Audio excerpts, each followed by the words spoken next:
ડુંગરની નજીકમાં છીએ. જો આ ડુંગર હજી દૂરથી દેખાય છે. થોડીક વાર રેસ્ટ માટે અમે રોકાણેલા તો જો આ બસો આવેલી છે. જો કયા કયા ગામની બસો છે. જો કયા કયા ગામની બસો છે તો કોમેન્ટ કરજો. જો આ બધી બસો છે. જો કયા કયા ગામથી આવેલી છે. જો આટલી બસો છે. જો બધા અમારી જેમ થોડીક વાર રેસ્ટ માટે જ આવેલા છે. જો અને આ શું છે? જો સોલંકી નિવાસ. તો આ લોકેશન કઈ જગ્યાએ આવેલું છે? જો પાછળ ડુંગર દેખાય છે અને ત્યાં અમે રોકાયેલા છીએ. તો ચાલો ત્યારે જો સોલંકી નિવાસ ક્યાં આવેલું છે જે કોઈને ખબર હોય પાવાગઢની આજુબાજુમાં તો કોમેન્ટ કરીને જણાવજો.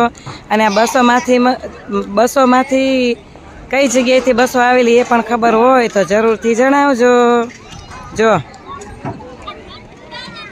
તો ચાલો ત્યારે